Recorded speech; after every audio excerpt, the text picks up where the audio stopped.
네, 안녕하세요. 루루채널 루루입니다. 오늘 시황 관련해서 이제 말씀을 드릴 건데, 리스크 관련해 가지고 이제 특별한 그런 부분들이 좀 많이 제거가 좀 되다 보니까 내용 자체가 그렇게 전처럼 이제 길거나 그러진 않을 거예요. 당분간은 좀 긍정적으로 봐도 되는 그런 시점이고, 아무래도 그 전부터 이제 차이나 런이 나오면서 국내 시장에 이제 외국인 자금이 계속 들어오고 있었죠. 자, 그런 부분을 봤을 때도 긍정적이었었는데, 그래서 하락기에도 잘 버텨주면서 오히려 상승하는 그런 모습을 보여줬었죠, 국장 같은 경우에. 자, 근데 CPI가 발표가 됐는데 예상했었던 게 이제 8.0% 이제 이 정도였죠. 8.0%를 예상했었는데, 저는 에너지 부분이 좀 올라오면서 솔직히 8.0 겨우 맞추거나 아니면 좀 힘들 수도 있겠다라고 예상을 했는데, 정말 의외치 않게 7.7%가 떴어요. 그러니까 저희가 볼 수 있는 게 에너지 부분이 가장 보기가 쉽다 보니까 그쪽에 좀 초점을 맞춰서 보는데, 자, 7.7 나오니까 완전 서프라이즈였죠. 자, 그래서 미국 시장 같은 경우에 나스닥 같은 경우에는 좀 이따 설명드리겠지만 7점 몇 퍼센트가 올랐고, 그 다음에 국장 같은 경우에 갑자기 갭이 좀 뜨면서 종가 기준으로 3.3%, 이것도 많이 떴죠. 아무래도 좀 부족하다는 부분들도 좀 보여져요. 목요일 날 이제 좀 약간 빼긴 했었는데, 목요일 뺀 거에다가 거기에 지금 요거밖에 안 올랐다 그러면은 좀 아쉽긴 한데, 따라잡는 모습은 나오지 않을까 싶어요, 다음 주에도. 자, 그래서 다음 주에도 특별하게 악재가 그렇게 있진 않아서 전반적으로 그냥 앞전에 있었던 내용들 말씀드리고 다음 주에 좀 이슈 될 만한 것들 그 정도만 좀 설명드리도록 할게요. 자, 그래서 CPI 이제 7.7%로 이제 안드로 랠리가 됐다. 채권 가격이 이제 상승을 하고 채권 금리가 이제 좀 하락을 하고, 그리고 달러 인덱스가 하락을 하면서 환율도 좀 정상화가 되는 그런 모습을 전부 다 보여줬어요. 그러니까 모든 지표가 다 긍정적으로 지금 바뀌고 있어요. 근데 좀 이따도 말씀드리겠지만 우선 먼저 말씀드리고 할게, 지금은 침체가 왔다. 이제 돈을 이제 안 쓰기 시작하는 그런 시점이 올 거예요. 그리고 기업들이 힘들어지고 고용이 막 줄기 시작하는 요게 왔다고 했을 때 금리 인상 가능성이 낮아지니까, 그래가지고 환호를 하면서 랠리를 하잖아요. 이러한 거는 일시적인 거예요. 제가 봤을 때는 이러한 거는 12월에서 1월이면 거의 마무리가 되지 않을까 싶어요. 그때까지는 좀 괜찮게 움직인다고 봐요, 저는. 자, 그러고 어느 시점에 가서 분명히 침체가 오고 고용이 안 좋고 기업의 재고가 쌓이고 기업 가동률이 낮아지고 이런 부분들이 좀 나오기 시작했을 때 계속 이게 좋을 거냐? 그건 아니에요. 분명히 그걸 반영하는 주가처럼 주가들이 나타나면서 이제 하락을 보여줄 거예요. 이러한 것들로. 자, 그때가 이제 진짜 침체라고 보시면 돼요. 분명히 침체를 갖다가 약하게 갔다가 할지, 약하게 간다는 건 6개월 이런 식으로 짧게 들어갔다가 바로 빠져나오면서 기업들이 다시 성장하는 그런 모습으로 갈지, 아니면 정말 길게 1년에서 2년씩 기업들이 좀 힘들어 하다가 그러면서 이제 살아날지, 자, 그런 부분을 좀 봐야 된다라는 거고. 그래서 저는 크게 봤을 때는 우선 12월 대충 CPI 전까지는 좀 괜찮지 않을까. 그리고 12월에 이제 CPI 나왔을 때 여기서 또 괜찮은 모습 보인다면 추가적으로 더 오를 수도 있다고 봐요. 근데 거기가 이제 거의 마지막이 아닐까 싶어요. 우선 고점으로는. 자, 그렇게 보고, 자, 그 다음에는 이제 기업들이 실적이 나오겠죠. 나중에 이제 1월이 되고, 이제 1월 달 되면서, 이제 2월 달 되면서 이제 4분기 실적이 나오고, 그 다음에 1분기가 나오는데, 이때 4분기하고 1분기 때 실적들이 진짜 어쩌면 처참할 수도 있어요, 이때는. 그래서 이제 기업에 대한 그 가치가 굉장히 낮아졌다. 이거는 주가가 너무 많이 올랐네. 하면서 눌러지는, 이제 진짜로 침체에 들어가는, 주가에도 반영되는 그런 모습을 보일 거라고 봅니다. 그런 기간이 얼마를 갈지 몰라요. 그러면서 옆으로 횡보를 할 수도 있고, 그 기간에 좀 하락하면서 눌림을 줄 수도 있겠죠. 그런 기간에는. 자, 그래서 저는 단기적으로는 12월 CPI 전 거기서 더 많이 간다고 해도 1월 초 이 정도까지만 좀 보고는 있습니다. 요 정도까지는 좀 괜찮게 움직임들 나올 것 같고, 그 이후를 생각하면은 기업들 실적이 만약에 이런 상황임에도 불구하고 잘 나왔다면은 좀 다르겠죠. 근데 지금 3분기 실적을 봤을 때도 간당간당하게 커트라인이 나오고 가이던스를 보더라도 그렇게 막 좋진 않아요, 기업들이.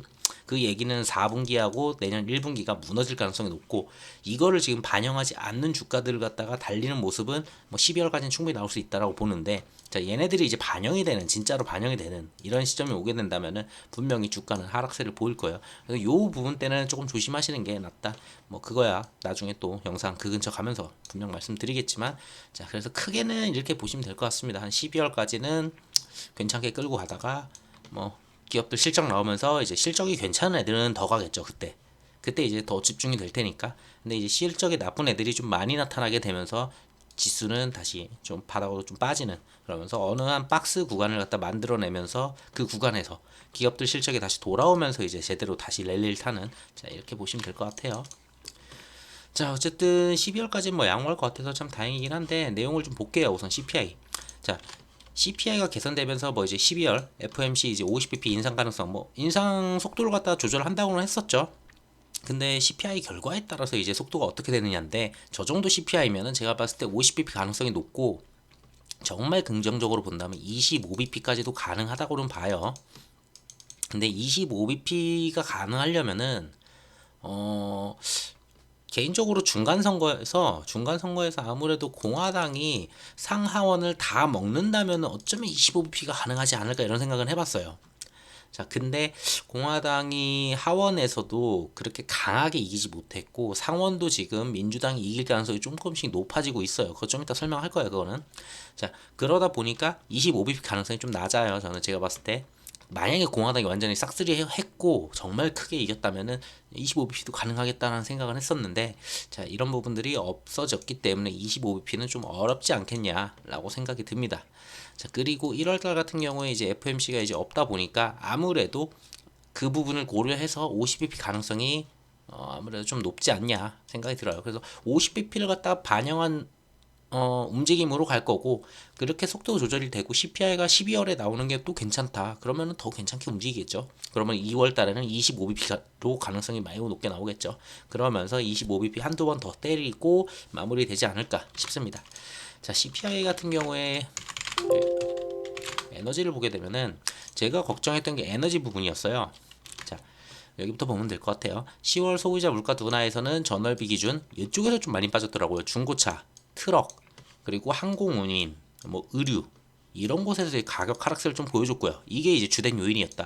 아무래도 이걸 체크하기엔 좀 어려웠어요. 그러다 보니까 예상치 못한 곳에서 좀 많이 CPI를 떨궈주는 모습이 나왔고, 자 이외에 식품, 그리고 운송 서비스. 자 식품이 예전에 정말 스티키하다고 해가지고 CPI에서 정말 안 떨어진다고 얘기를 했었죠. 자 근데 이런 부분들이, 자 그리고 운송, 그리고 신차 가격, 이런 상승세가 둔화된 점, 그러니까 지난달에는 상승폭을 이렇게 키웠다가 이번에는 옆으로 흐르다 보니까 CPI로 봤을 때는 이제 여기서도 효과를 좀 받아온 거죠. 자 근데 역시나 예상했던 거와 똑같긴 했어요. 에너지와 숙박비 쪽은 이제 상승으로 전환을 했다.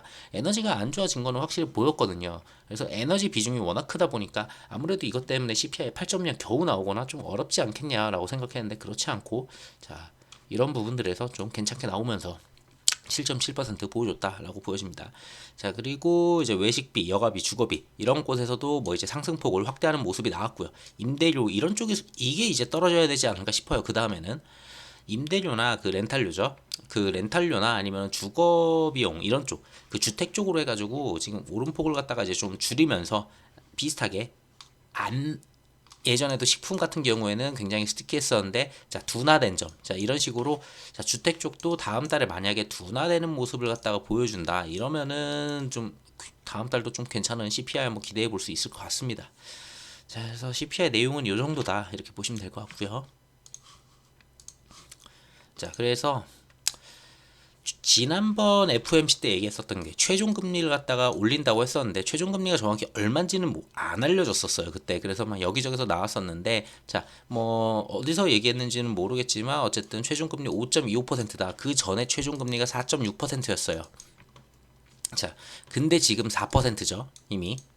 4.0%. 자 4%니까 4%에서 5.25%까지 대충 1.25%밖에 남지 않았다라는 거예요. 자 내년 최종금리예요 이게, 내년. 자, 이 얘기는 뭐냐면은 1.25% 중에 10월 달에 만약에 50bp를 만약에 사용을 해버리잖아요 얘네가, 올릴 수 있는 건 75bp 뿐이에요. 근데 2월 달에 예상하는 게, 자 25bp를 예상을 해요. 그럼 사실상 내년도에 3월부터 12월까지 해가지고 얘네들이 쓸 수 있는 게 뭐 이거에 변경될 수 있어요 분명히. 그때그때 상황에 따라 변경이 되니까. 근데 지금으로 봤을 때는 자 이 중에서 두 번 정도만 25bp씩 한 번씩 더 올리고 마무리하는, 아니면은 이것도 하나 정도 줄여가지고 5%까지만 가는 그런 모습이 나올 수도 있다라고 보여집니다. 그래서 내년이 이제 금리 인상이 없진 않아요. 내년도 할 거예요 분명히. 내년도 2월은 거의 하지 않을까 싶어요. 2월까지는 거의 할 거라고 보고 있고, 그 다음에 이제 지표들이 정말 좋아진다면 모르겠죠. 자 뭐 러시아 우크라이나 전쟁 그게 좀 봐야 되겠지만 여러 가지들을 어쨌든 2월까지 하고 그 다음에 사용할 수 있는 게 25bp, 25bp 두 번 남았다라는 거예요. 자, 요 정도 남았기 때문에 이제 시장에서는 연준이 할 수 있는 게 거의 요까지가 최선이다라고 보고 있는 것 같습니다. 자, 그래서 뭐 그렇게 멀지 않았다 이제 진짜. 그리고 주가는 역시나 확실히 먼저 선반영을 하고 빠르게 움직이죠. 그러다 보니까 지난주부터 좀 빠르게 움직이기 시작했다. 그리고 차이나 런 때문에 사실 한국이 좀 수혜받은 게 좀 크죠. 원래는 예전에는 지금 미국 저렇게 빠질 때 빠지는 기간 동안에 국장이 저렇게 오른 적이 없어요. 자, 국장 같은 경우에 그냥 그대로 솟아오르죠. 뭐 외국인 수급 보게 되면은 거의 9조 원, 10조 원 10조 원 넘게 샀던 것 같아요. 이 기간에만. 자, 그 정도로 지금 쓸어 담고 있는 상황이고 반대로 이제 자, 나스닥 같은 경우 보게 되면은 자, 보시면은 지금 이렇게 하락하는 구간에서도 국장은 계속 이렇게 올라갔었죠. 자, 얘기가 좀 달라요, 지금 이제. 그만큼 예전하고 달라진 게 뭐 한국의 기업들이 강해졌다? 솔직히 이건 아닌 것 같아요. 어차피 외국인들 놀이터인 건 확실한 거고 그냥 자금이 외국인 돈이 많이 들어왔다. 어디서? 중국, 대만, 홍콩. 자, 이쪽 돈이 전부 다 이제 한국으로 들어왔다. 뭐 다는 아니겠죠. 뭐 여러 군데로 또 다른 데로 흘러가니까 뭐 인도도 흘러가고 일본도 흘러가고 하는데 한국 비중이 아무래도 좀 세게 좀 잡히지 않았냐 이런 추측을 좀 해봅니다. 자, 그래서 좀 방향이 좀 많이 달라졌다. 국장 같은 경우 예전에는 진짜 쉽게 무너졌거든요. 자, 그래서 이런 모습 보여주고 있고 좀 이따 이건 좀 이따 설명드릴게요. 우선 뉴스부터 다 말씀을 드리고 자, 그래서 5.25%라고 하면은 뭐 1%가 작은 건 아니에요, 진짜. 1%가 작다고 얘기하는 건 아닌데 지금까지 자, 0%에서 4%까지 왔고 사실 여기까지 지금 주식을 끌고 오셨다면은 솔직히 지금은 이제 포기할 때 아니죠. 어쨌든. 자, 4%가 끌고 왔고 자, 여기서 이제 더 가봐야 5.25% 거기다가 다음 달 50이 빼면은 거의 끝나가요, 이제. 진짜 금리 인상이란 부분들도. 자, 그런 부분들이 끝나가니까 이제 좀만 더 기다리면은 괜찮지 않을까 싶습니다. 자, 뭐 연준 매파적 유지를 갖다가 하겠다고 하는데 CPI 결과 자체가 뭐 7.9 이렇게 나왔으면 이런 매파적인 이런 얘기에서 막 무너질 수가 있을 거예요. 근데 7.7은 너무 강했어요. 진짜 CPI 7.7은 진짜 생각도 안 해봤고 이게 정말 가능한 숫자인가라고 꿈의 숫자죠. 어떻게 보면은 요 정도까지 나와 버리니까 누가 매파적으로 얘기해도 전혀 뭐 딱히 문제가 없고 그리고 매파적으로 얘기했던 분들도 사실상 7.7이라는 숫자가 나온 다음에는 매파적으로 얘기하기 어렵죠. 여기서는 확실히 떨어진 건 보였거든요, 이번에. 자, 그래서 매파적으로 얘기하기 좀 어렵다. 근데 어쨌든 간에 뭐 매파적으로 얘기해봤자 내년에도 기준금리 계속 이렇게 여기까지 올리면서 계속 금리 인상을 진행할 거다. 너무 이렇게 기대하지 말아봐. 그런 내용인데 제가 봤을 때 그렇게 매파적으로 얘기해도 지금 CR도 안 먹히는 것 같아요, 시장에서는. 자, 그래서 12월 달에는 대충 미 연준 50bp 인상 가능성이 지금 83% 수준, 거의 뭐 50bp라고 보시면 돼요. 아무래도 1월 달이 FOMC가 없다 보니까 금리 인상이 없죠. 그러니까 50bp 할 가능성이 높다고 봐요, 저는. 자, 그렇게 돼서 크게 상향 조정됐다. 아무래도 확률이 되게 높아진 거예요. 그러니까 거의 확정적으로 시장에서는 이걸 보고 있고, 아무래도 CPI가 확실하게 보여줬으니까 당연히 이거 50bp지. 더 잘하면은 뭐 25bp도 갈 수 있지 않을까 이런 기대감은 있어도 50bp는 거의 확실하다. 자, 그리고 내년 2월 같은 경우 인상폭이 25bp 정도가 될 것이라고 대충 52% 정도가 이제 추정을 하고 있어요. 그리고 내년 후반까지 기준금리를 봤을 때 5.5%를 넘는 수준도 반영을 하고는 있는데 대부분의 기관에서 5% 선이 최종 금리가 될 거라는 분위기가 우세합니다. 그러니까 5에서 대충 5.5%뭐 이 정도인데 아까 전에 그래서 중간값인 5.25를 갖다가 걸어놓은 것 같아요. 저기서는. 그런데 결국은 CPI만 계속 잘 나온다면 12월도 잘 나오고 그 다음 달도 계속 쭉쭉쭉 내려가는 모습 보인다면 5%에서 마무리될 수도 있어요. 그 이야기는 12월 50하고 자 2월 25하고 자 그 다음에 뭐 한 3월 25하고 그 다음에 쭉 기간 좀 쉬어가는 듯 하다가 25 정도 한 번 더 카드 더 쓰거나 이런 식으로 해서 마무리. 자, 이 정도 되지 않을까 싶습니다. 뭐 중간에 또 다른 뭐 지정학적 문제나 이런 거 나온다면 그건 얘기가 확 달라지죠. 자, 그러면서 달러 인덱스가 내려가기는 했어요. 달러 인덱스가 내려가기는 했는데 지금 국내 원달러 환율이 너무 빠르게 내려갔어요. 이거는 인위적인 부분이 전 분명히 개입이 됐다고 봐요. 우리 정부에서 분명히 이거 달러 갖다가 쏟아내면서 약간 억지로라도 내린 모습이에요. 뭐 달러 인덱스 내려가면서 내려가는 부분들은 어느 정도 있을 거예요. 분명히. 근데 그거 이상으로 빠졌다는 거죠.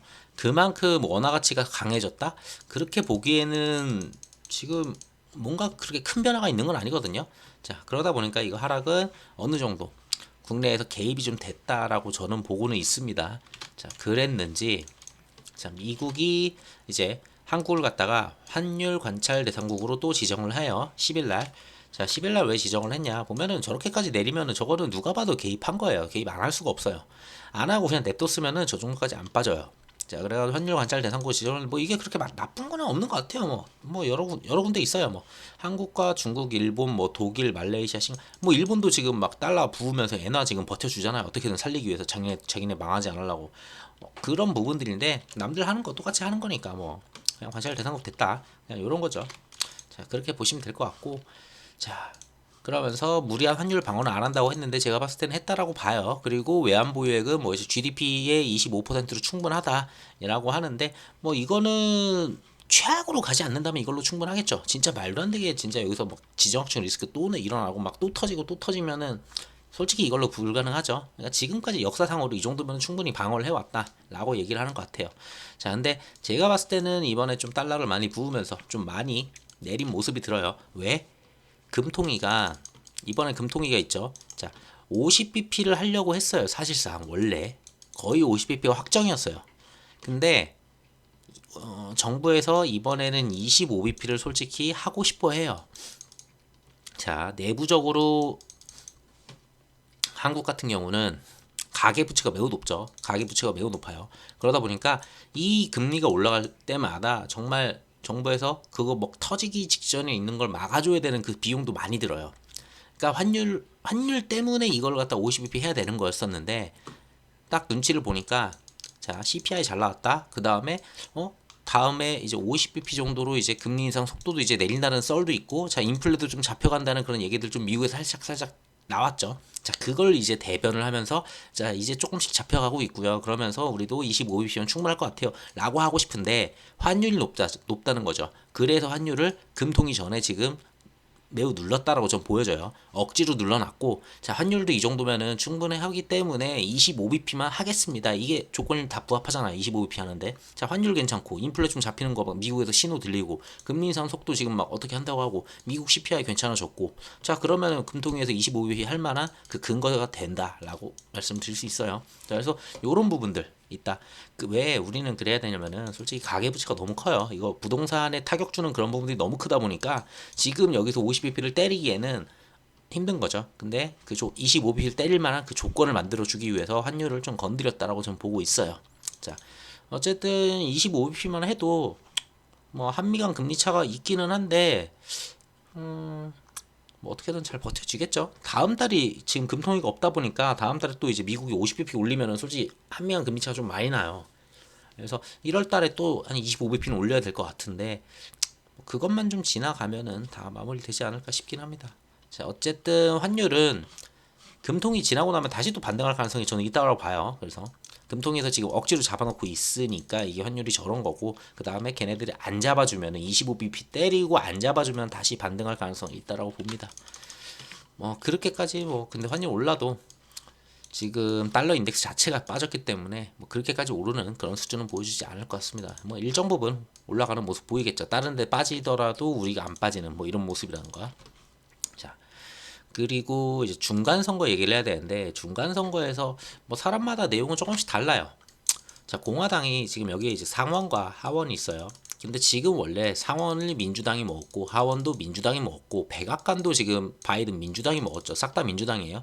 자, 근데 대격돌이 나면서 중간 선거에서 여기서 지금 공화당 다수당으로 이제 바뀌었어요. 자, 공화당이 됐고 상원 같은 경우가 이제 좀 결과가 좀 늦게 나오고 지금 거의 박빙이에요. 보시다시피 44대 44 이런 식까지 나왔는데 지금 누가 이제 50을 차지하나요? 자, 민주당 같은 경우에는 자, 50대 50이 됐을 때 어차피 한 자리를 끌어올 수 있는 카드가 있어요. 그래서 51대 50을 만들어 버릴 수가 있어요. 그러니까 한 자리만 들어온다면 민주당 그냥 이긴 거예요. 그렇게 보시면 돼요. 뭐 50대 50이 아니고 50대 50이면 그냥 민주당이 이겼다. 이렇게 보시면 됩니다.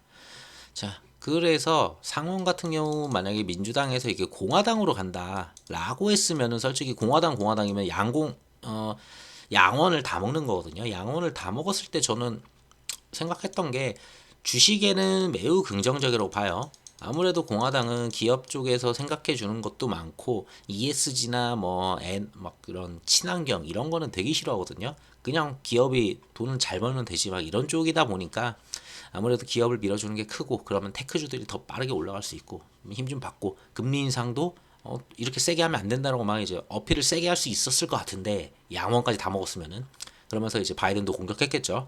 근데 상원 이 하원에서도 공화당이 먹었는데 생각했던 것보다 그렇게 세게 먹질 않았어요. 겨우 조금 어느 정도 살짝 이기는 정도 수준에서 이제 좀 잘 먹었다. 그러니까 예상했던 것만큼 잘 나오지 않았다는 거예요. 그리고 상원 같은 경우도 공화당이 우세할 거라고 이제 좀 막 처음엔 보다가 지금 민주당 가능성이 전 조금 나온다고 봐요. 그래서 민주당이 만약에 되면은 이게 견제가 그냥 잘 되는 그런 수준이기 때문에 바이든이 지금까지 진행했었던 친환경이나 이런 부분들 최악으로 가진 않을 거라고 봅니다. 그래서 웬만큼 바이든이 하려는 정책들 이런 것들은 계속 끌고 갈 수 있지 않을까 보고 있습니다. 자, 그래서 내용 좀 보면은 그래서 이제 상원만 결과가 나오면 되는데 자, 44 대 44인데 보시면은 지금 남아 있는 게 네바다. 지금 네바다예요. 마지막 두 곳이 남았어요. 중간 선거 치러진 지역 중에 네바다하고 조지아주 두 곳의 승패가 가려지지 않은 상태다. 조지아 같은 경우는 사실상 민주당이 이겼는데 그 주법상 무조건 이기더라도 50% 이상 과반을 얻어야지만 그게 당선된 걸로 이제 확정을 지어버리거든요. 근데 이게 48점, 48점 몇인가, 49점 몇인가로 이겨가지고, 자, 결국은 50% 과반이 안 됐죠. 그래서 결선 투표라고 해서 재투표를 해요. 그래서 12월 7일인가, 12월 초? 같은 초에요. 찾아보시면 알 거예요. 11월 7일, 8일 이랬던 것 같은데. 자, 이때 이제 결선 투표가 다시 한번 진행이 됩니다. 그때 이제 조지아주는 결정이 될 거예요. 그럼 뭐가 남았냐?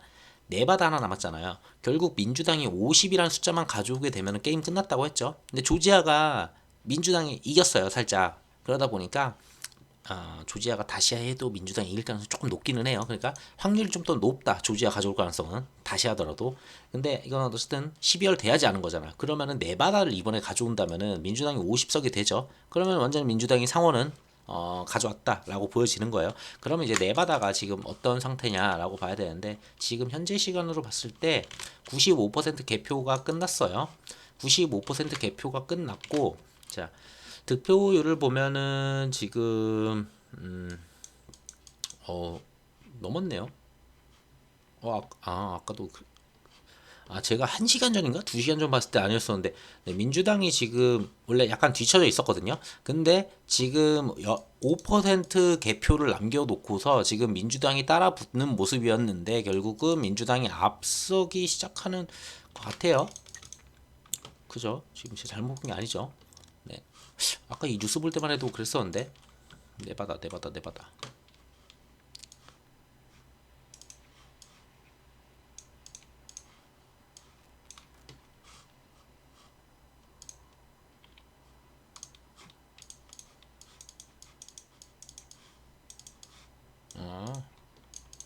아니네요. 그쵸? 자, 그래서 지금 뭐 득표수로 봤을 때는 제가 잘못 봤어요. 득표수로 봤을 때는 숫자만 보고 보시면은 지금 1000표 차이가 안 나거든요. 자, 뒤집어 봤네요, 제가. 1000표 차이가 안 나는데 자, 1000표 차이가 안 나다 보니까 이게 뒤집어질 가능성이 높아요. 근데 지금 계속 투표가 진행이 되는 게 우편. 자, 우편 투표가 이루어져요. 우편 투표가 이루어지는 게 이게 우편이 날라오는 시간이 있잖아요. 그러다 보니까 우편 투표를 누가 그럼 많이 하냐 봤을 때 미국은 대체로 민주당 측이 이제 우편 투표를 많이 해요. 그러다 보니까 이 우편에서 나오는 걸 지금 개표하고 있잖아요, 막판에. 그래서 민주당 표가 지금 올라가면서 지금 점점 근소한 차로 점점 줄여갔고 이제 어쩌면 뒤집을 것 같아요. 자, 그럴 수 있을 가능성이 높다라고 좀 보여집니다. 그래서 여기까지는 좀 더 확인을 해봐야 될 것 같습니다. 혹시나 바뀌었나 볼게요. 네바다. 아직 뭐 특별히 바뀌진 않았네요. 개표도 뭐 95% 똑같고요. 자, 그래서 여기 네바다는 이제 좀만 더 주말이면 거의 결과가 조금 나오지 않을까 싶기는 해요. 근데 근소한 차다 보니까 이거 100%까지 개표를 할 거는 같아요. 이 지역은. 자, 100% 개표하면은 그래도 내일 아니면 월요일이면 알지 않을까. 그러면은 민주당이 확실해졌는지가 나올 것 같습니다. 자, 그럼 결론이 뭐냐? 자, 민주당이 상원을 가져갔다라고 하면은 바이든이 뭐 이런저런 정책을 펼치는데 전혀 문제가 되지 않는다 이렇게 보시면 돼요. 자, 그러니까 지금 상황이랑 비슷해요. 그러니까 그냥 뭔가 CPI 이런 거 확 내릴 수 있고 그럴 수 있었던 조건들이 막 우크라이나 지원도 안 하고 밖에다가 돈 쏟는 것도 안 하고 그러려면은 공화당이 돼야 되는 게 맞는데 자, 둘 다 하나씩 뭐 이제 상원 하원을 하나씩 가지고 나눠 가졌다면은 솔직히 뭐 어느 쪽에 막 뭐가 막 슈팅 쏘겠다 막 이런 내용이 별로 없다라고 봐요. 그냥 기존과 동일하다. 그냥 견제해주는 그런 모습이 이제 그냥 됐구나. 요 정도로 이해하시면 될 것 같습니다. 만약에 여기 공화당 잡히고서 얘네가 공화당 잡히면은 자 다음 달 초까지 해가지고 진짜 조지아 주 거 확인을 해야 되겠지만 제가 봤을 때 이거 뒤집힐 가능성이 좀 있어 보여요.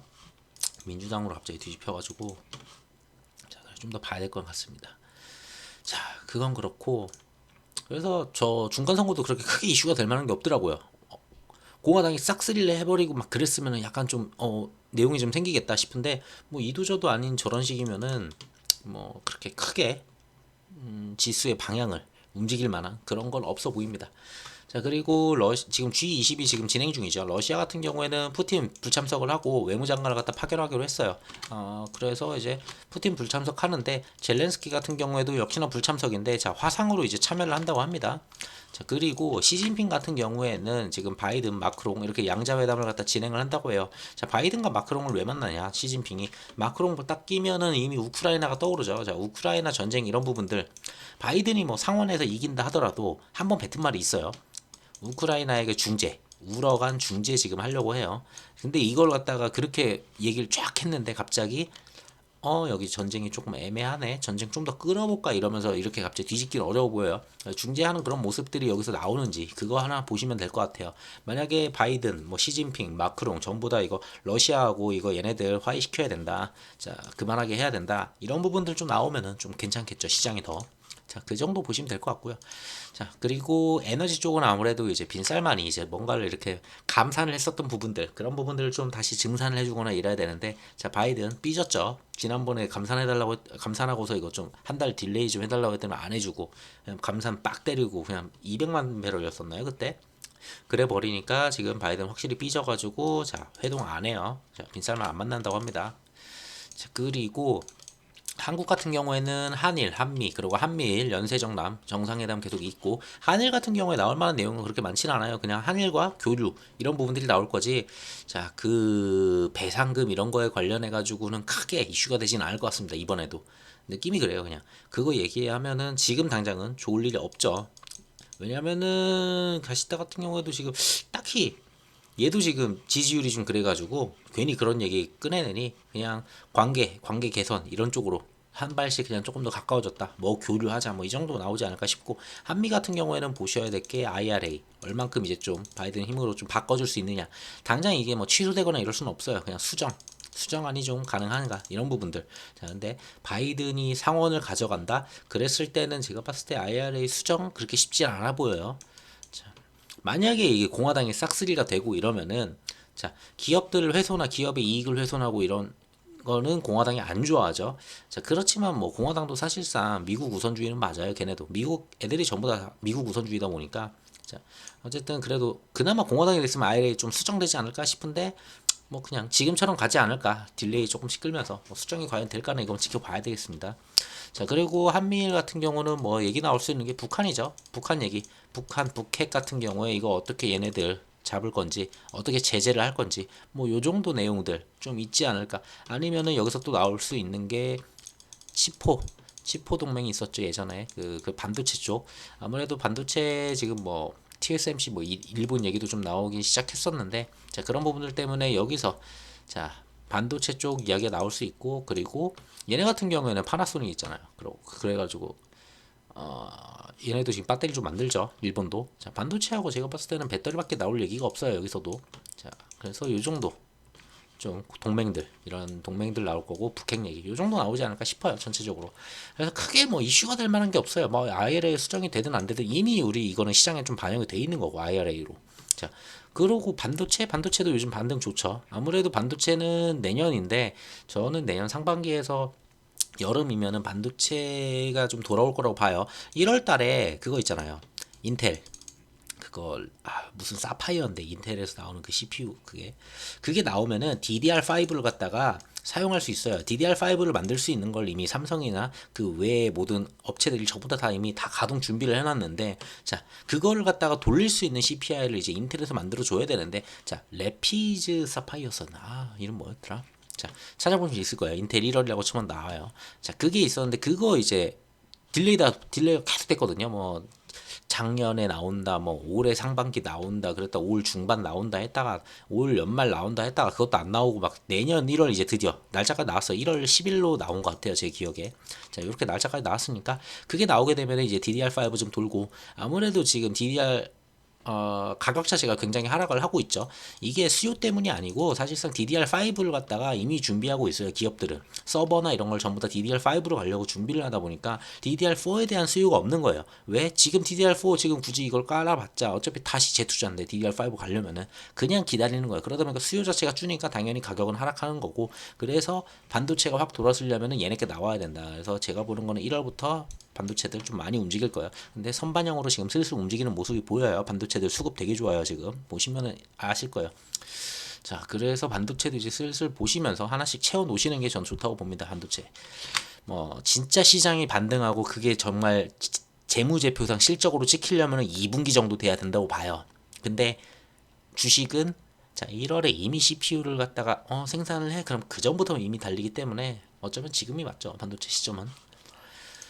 자 그러고 이거는 계속 좋은 건데, 중국이 공동부유를 갖다 이야기했죠. 공동부유를 하겠다, 이런 부분들이 있었는데, 자 이 부분들이 지금 어떻게 되는지가 중요할 것 같습니다. 이게 계속 진행이 돼야지 그래도 차이나 런이 계속 나오고 그 돈이 어디론가 아시아에서 어디론가 막 가야 되는데 한국한테 막 계속 들어오고, 그런 게 되게 지금까지 좋았잖아요. 돈이 외국인 수급들이 되게 좋게 들어오다 보니까. 자 근데 중국 증권 당국이 국제 투자자에게 기회를 제공하겠다 뭐 이런 얘기를 하는데, 자 제공 안 했으면 좋겠어요. 저는 개인적으로 그냥 문 닫고 공동부유하고 그냥 강하게 자 그런 거 계속 갔으면은 우리가 가져갈 수 있는 부분이 참 많다라고 보여집니다. 그래서 이런 부분들은 뭐 있긴 해서 그냥 같이 보시면 될 것 같아요. 차이나 런으로 계속 돈이 얼만큼 우리나라 쪽에 들어올 수 있는지. 자 이번 주는 그렇게 특별한 내용이 없어요. 리스크가 별로 없어요. 뭐 매파적인 발언 나온다 해도 다 필요 없고 그냥 7.7% 찍었기 때문에 누가 뭐라고 해도 알겠어, 그냥 시장은 갈게, 이렇게 나올 거예요 분명히. 그런 식이다 보니까 지금 이 숫자가 정말 강해요. 너무 강했어서 지금 이거를 꺾어버릴 만한 수치가 별게 없어요. 뭐 뒤에 나오는 짜잘한 지표들, 뭐 지표들 나오긴 하겠지만 그 지표들로 이 7.7을 무너뜨릴 수가 없다라고 봐요. 그래서 뭐 반등 이런 구간들은 있겠죠. 눌림 주긴 하겠죠. 근데 우상향으로 가는 거는 정확히 맞다. 언제까지? 정확하게 제가 보는 거는 12월 FOMC. 자 여기까지 가고 이 FOMC에서 50bp 때린다 치면은 이건 이미 시장이 알았으니까 여기까지 오케이. 근데 여기서 나오는 연설, 자 연설이 얼마나 또 이상한 소리를 하는가. 자, 아니면 이 연설에서 정말 좋게 얘기해준다? 그러면은 더 가겠죠 여기서. 근데 연설에서 눌러주려고 하면 하겠죠. 아무래도 시장이 저 정도로 올라왔으면은 약간 매파적인 발언 나올 거예요. 그러면서 눌러주려는 모습이 나올 거고, 그럼 좀 눌리면서 결국 확인해야 되는 거는 12월 CPI. 12월 CPI가 또 좋게 나왔다. 막 7.3%, 막 7.2%, 막 이렇게까지 나온다. 그러면 이거는 그냥 니네 연설이고 뭐가 필요 없어. 또 달릴 거야. 그냥 달리는 거죠, 이렇게. 그래서 저는 요때가 이제 좀 변곡점이고, 이 전까지는 괜찮을 거라고 봐요. 이 전까지는 특별한 악재는 없어 보이고. 자, 그래서 12월 같은 경우는 아직 시간이 많이 남았어요. 자, 일주일하고 2주일하고 거의 3주 남았거든요. 자, 3주라는 시간이 남았기 때문에 시장이 돌아가면서 움직일 거예요. 대형주들이 지금 먼저 움직이고 있고, 그 다음에는 중대형주들이 좀 움직여 줄 거고, 대형주들이 좀 쉬어가고, 그러면서 좀 한 번씩 돌아가면서 소형주들 섹터별로 한 번씩 한 바퀴씩 쫙 돌려줄 거고. 자 그러면 3주 정도 지나지 않을까 싶습니다. 자 그리고 FMC에서 연설 나오고 눌러주는 모습 나오지 않을까. 자 그럼 국장을 어디까지 봐야 되냐. 솔직히 이게 되게 어려워요. 지금 이 랠리를 어디까지 봐야 되냐라고 했을 때는, 자 우선은 쓱 보면은 그냥 기본적인 위치는 단순하게 여기에요. 자 앞전에 지지했고 지난번에 저항 맞았던 곳. 자 여기를 저항을 맞겠죠. 당연히 맞고 눌림 올 수는 있어요. 근데 요거밖에 안 오른다? 그건 좀 어려워 봐요. 그래서 눌림 맞더라도 그 다음에 다시 올라가는 그런 모습 보여줄 것 같고, 자 그 다음 볼 수 있는 게 241선 지금 내려오고 있죠. 자 241선인데 241선을 대충 보면은 여기가 241. 자, 241선이면서 앞전에 지지했었던 그런 자리들이 있어요. 자, 그리고 슈팅 쏘기 전에 여기서도 한번 지지를 했었고, 그게 몇 포인트냐? 2600포인트예요. 그러니까 50포인트 정도 되는 것 같은데 2550하고 2600포인트 한 요 정도 한번 좀 보시면 될 것 같습니다. 요 정도면은 대략적으로 1, 2, 3, 한 3%에서 한 5%, 3에서 5% 정도 코스피 기준 그 정도 되지 않을까. 그리고 또 하나 보셔야 되는 게 코스닥이 안 올랐어요. 코스닥이 안 올랐다 보니까 요게 좀 오를 수 있을 가능성이 좀 높아요. 자, 코스닥 같은 경우에는 지금 이제 61선이에요. 보시면은 이제 61선이에요. 진짜 못 올라왔죠. 지난번에는 막 그래도 61선 이렇게 넘어서는 모습들 막 보였잖아요. 61선 넘어는. 근데 이번에는 지금 그렇게 올랐다고 해도 이거밖에 안 올랐어요. 그만큼 외국인 수급이 전부 다 코스피에 약간 쏠렸다. 그러면은 코스피가 많이 올랐잖아요. 코스닥이 거의 덜 올랐죠. 자, 이거 맞춰주는 과정이 분명히 있을 거예요. 그래서 코스닥이 어느 날은 진짜 코스피가 거의 횡보하는 이 정도 수준인데 혼자서 말도 안 되게 막 2, 3%씩 이렇게 쫙쫙쫙쫙 올리는 그런 모습이 나올 거라 봅니다. 저는 그렇게 해서라도 코스피 코스닥을 맞춰주는 그런 과정이 좀 보여질 거다라고 좀 기대는 해봅니다. 자, 그러고 그래서 요 정도 보시면 될 것 같아요. 다음 주에 뭐 그렇다 2,600을 바로 넘기지는 않을 거기 때문에 우선 거기까지 보고 그 다음에 또 다음 재료 보시면서 좀 얘기를 하시면 될 것 같아요. 그리고 해외 같은 경우도 뭐 이제 나스닥 같은 경우는 예전부터 말씀드렸죠. 결국 가장 중요했었던 위치가 1500포인트, 정확하게 1550포인트예요. 1550포인트 여기였었어요. 자, 이 부분이 되게 중요했었는데, 자, 여기 깨는 모습 때문에 좀 아쉽다고 얘기를 했었고, 그리고 또 깨는 이런 모습들이 계속 나왔는데, 자, 어쨌든 간에 지금 살렸죠. 그리고 자, 이 저점이 그 다음 저점보다는 그래도 자, 올라왔어요. 저점이. 자, 얘네가 뭐 추가적으로 더 올라가다가 눌린다 하더라도 분명 저점에 한 요 정도 지켜주지 않을까 싶어요. 다음 눌림에서 지지받는 곳이 어딘지 그 정도만 체크하시면 되지 않을까. 자, 여기가 그래도 좀 강했었는데 여기가 저항이 자, 여기랑 여기 정도. 자, 앞전에 이렇게 지지받았던 이런 위치들, 자, 그걸 전부 다 저항으로 지금 잡고 있었는데 그 부분을 이번에 돌파하는 모습이었어요. 그래서 나스닥도 이제 드디어 좀 돌아섰다라고 좀 보여집니다. 그리고 좀 보셔야 될 게 테슬라가 그래도 나스닥을 올릴 때 좀 많이 힘을 썼었는데 테슬라가 지금 뭐 트위터 이런 거에다가 자기 주식 파는 내용 막 이런 이슈가 좀 있다 보니까 얘네가 힘을 못 받았어요. 만약에 얘네들 악재가 좀 사라진다, 테슬라 악재가, 그러면은 얘네 같은 경우에 큰 폭으로 한번 올라갈 가능성이 높다라고 좀 봅니다. 자, 그렇게 보시면 될 것 같고, 얘네 같은 경우도 좀 돌아서는 거 같이 보시면 될 것 같아요. 어디까지 가는지. 근데 국장이 워낙 세가지고 요즘 그냥 아쉬운 거는 국장에서 코스피가 좀 못 따라가는 거, 그거는 이제 조만간 맞춰주지 않을까 싶습니다. 자, 그래서 내용은 이 정도니까 다음 주, 그 다음 주, 그 다음 주도 뭐 딱히 말씀드릴 거 없고, 이번 주에는 그냥 G20에서 뭐가 나오는지, 우크라이나, 러시아 조금이라도 좀 화해 개선 이런 부분들 좀 나와준다면은 참 괜찮겠죠. 뭐 그런 부분들 보시면 될 것 같아요. 자, 오늘 영상 여기까지 하고 마치도록 할게요. 영상 들어주셔서 감사합니다.